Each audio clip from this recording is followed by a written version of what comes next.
عمر بن خطاب رضی اللہ عنہ وہ ہیں کہ محمد الرسول اللہ صلی اللہ علیہ وسلم ایک دن اپنے صحابہ کرام کی ایک گروہ اور ایک جماعت سے خوش ہو کر ایک ہی موقع پر 10 اشخاص کا نام لے کر ان کو جنت کی بشارت دیتے ہیں۔ پورے 10 اشخاص کا نام لیتے ہیں اور سب کے نام کے ساتھ فرماتے ہیں کہ یہ جنتی ہے، یہ جنتی ہے، یہ جنتی ہے۔ ان اشخاص میں سے پہلے ابو بکر ہیں، دوسرے عمر ہیں، پھر 10 پورے صحابہ ہیں، عشرہ مبشرہ جن کو کہتے ہیں۔ تو عمر بن خطاب رضی اللہ عنہ نبی کی فہرست میں دوسرے نمبر پہ آتے۔ جو نبی نے فہرست بنائی ہے اللہ کی وحی سے، محمد الرسول اللہ صلی اللہ علیہ وسلم کے زبان اطہر پر جب بھی نام آتا ہے اپنے جانثاروں وفاداروں کا، اپنوں کا نام آتا ہے، پہلا ابو بکر کا آتا ہے، دوسرا عمر کا آتا ہے۔ ایسی جلیل القدر ہستی، ایسی نسبت ہے انہیں محمد الرسول اللہ صلی اللہ علیہ وسلم سے، ایسا تعلق ہے ان کا آپ صلی اللہ علیہ وسلم سے، اور ایسا تعلق ہے آپ صلی اللہ علیہ وسلم کا عمر بن خطاب سے کہ جب بھی نبی کی زبان پہ اپنوں کا نام آتا ہے، وفاداروں اور جانثاروں کا نام آتا ہے، جب بھی آپ صلی اللہ علیہ وسلم کبھی اپنی بات کو منوانا چاہتے ہیں دوسروں سے تو فرماتے ہیں تم کیوں نہیں مانتے ہو اس بات کو؟ ابو بکر اور عمر مان چکے ہیں، تم کیوں نہیں مانتے ہو؟ نبی کریم صلی اللہ علیہ وسلم نے ایک دفعہ ذکر کیا، پہلے وقتوں میں نبی کریم صلی اللہ علیہ وسلم کے عہد مبارک سے پہلے کا ایک واقعہ سنایا۔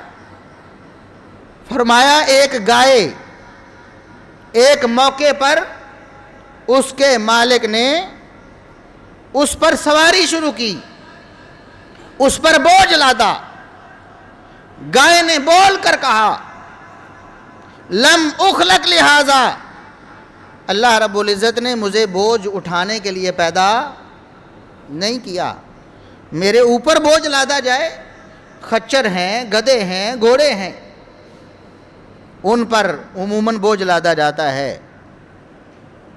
گائے نے کہا کہ مجھے اللہ رب العزت نے اس لیے پیدا نہیں کیا، میں حال میں جوتی جاتی ہوں، حال چلاتی ہوں، کھینچ لیتی ہوں چیزوں کو، یہ میری فطرت ہے، لیکن میرے اوپر بوجھ ڈالنا یہ میری فطرت کے خلاف ہے، اللہ نے مجھے اس لیے پیدا نہیں کیا۔ ایک شخص بولا مجلس میں سے، اس نے کہا کبھی گائے بھی بولی ہے؟ محمد الرسول اللہ صلی اللہ علیہ وسلم کا فرمان سن کر اپنی عقل یا دنیا کا نظام، روٹین یا جس کو وہ نیچر کہتے ہیں اس کو پیش کرنا، یہ محمد الرسول اللہ صلی اللہ علیہ وسلم کی شان کے خلاف ہے۔ ایک شخص نے بولا، اس کے ذہن میں سوال آیا، عقل نہیں مانتی، مشاہدہ نہیں ہے ایسا، کبھی کسی نے دیکھا نہیں کہ گائے بولی ہو۔ اس نے اشکال پیش کیا، محمد الرسول اللہ صلی اللہ علیہ وسلم نے اپنی نبوت اور اپنی وحی کی صداقت کے لیے دلیل کیا دی ہے؟ اندازہ کرو ابو بکر و عمر اسلام کی بنیاد کیسے ہیں۔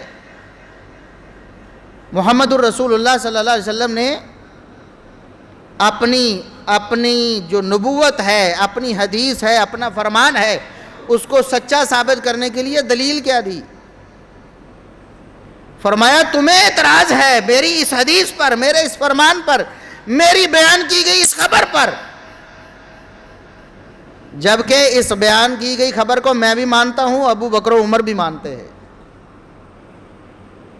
فرمایا فَإِنِّي أُؤْمِنُ بِهِ وَأَبُو بَكْرٍ وَعُمَرٍ،